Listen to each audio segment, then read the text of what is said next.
Daniel Ball, bonjour. Bonjour. Vous êtes directeur général du CIC et du Crédit Mutuel CM11 qui regroupe 11 fédérations du Crédit Mutuel. Et vous venez nous parler aujourd'hui de l'évolution du modèle économique des banques. Alors il faut bien le dire, il y a une tendance à l'automatisation des tâches et d'un autre côté, un affaissement de la courbe des taux qui remet un peu en question, en cause en tout cas, la profitabilité des banques. Alors quelles sont les nouvelles sources aujourd'hui de rentabilité pour les banques ? Bon, d'abord, effectivement, aujourd'hui, le modèle se transforme, mais les fondamentaux sont toujours présents. Et les fondamentaux pour la banque sont de plus en plus d'être dans le service. Naturellement, l'industrie bancaire a évolué.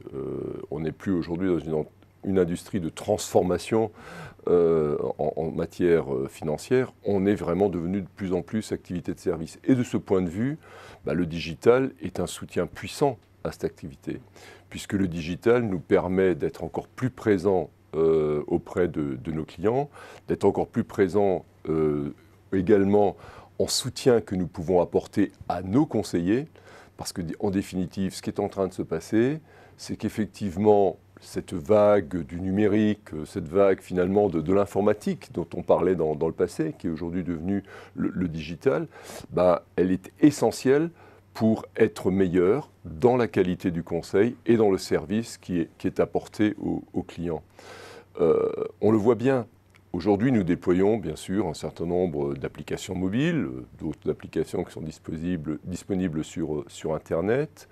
On voit que les clients ont une vraie appétence aux applications mobiles, ils y vont très volontiers, mais on voit également que l'interaction avec le conseiller est extrêmement importante.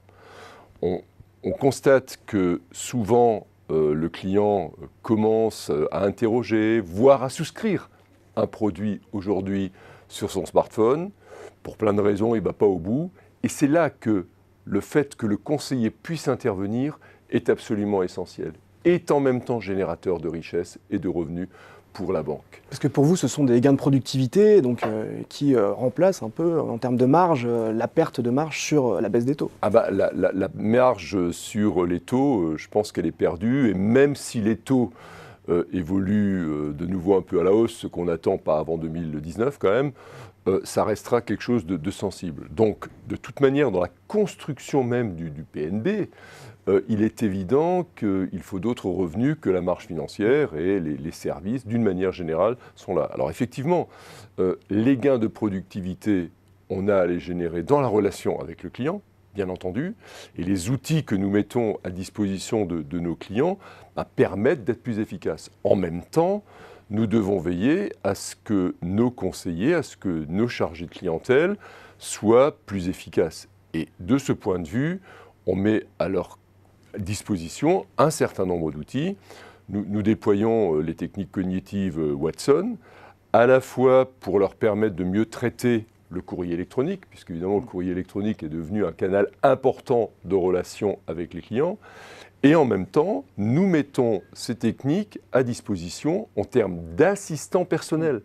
Si j'ai une question un peu pointue sur un contrat d'assurance, je m'adresse à Watson, à mon assistant personnel, et j'ai la bonne réponse que je peux donner bien plus vite que si j'avais à faire une recherche dans la base documentaire. Alors justement, avec cette automatisation des tâches que vous définissez en ce moment, quid de l'emploi ? Est-ce qu'il y a des nouveaux emplois qui sont en train de se créer dans les banques tout de même ?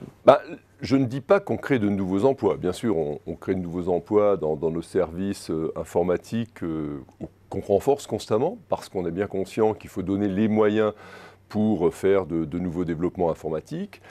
Dans le réseau, dans l'agence, les emplois évoluent. Et ce n'est pas récent. Je veux dire, cette évolution, elle s'est traduite pendant 20 ans. Aujourd'hui, évidemment, ça s'accélère. Et ce qu'on a besoin de faire aujourd'hui, c'est de donner toujours plus de formation à nos conseillers et donner davantage d'outils pour que le conseiller puisse être plus pertinent dans la relation qu'il a avec le client. Ce n'est pas des nouveaux emplois concrets, c'est une évolution constante. C'est vrai qu'on est dans une transformation du métier. Aujourd'hui, notre chargé de clientèle est en relation avec son client, mais véritablement en multicanal. Il le reçoit parfois dans son bureau, il l'a au téléphone, il est en liaison avec lui par courrier électronique, il est en visioconférence avec lui et les choses s'enchaînent parfois et pas toujours dans le même ordre. Alors dernière question, Daniel Ball, on spécule beaucoup sur le visage de la banque dans 4 ou 5 ans. Quel sera-t-il selon vous ?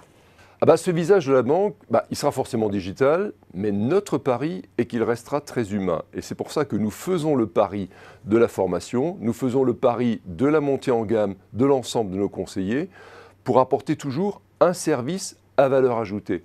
Et c'est cette valeur ajoutée qui sera un élément de différence essentiel dans la banque. Entre la banque performante et la banque qui ne le sera pas, j'ai vraiment la conviction que c'est l'homme qui fera la différence. Eh bien, merci beaucoup, Daniel Ball, pour cet éclairage sur le modèle économique des banques. Merci à vous.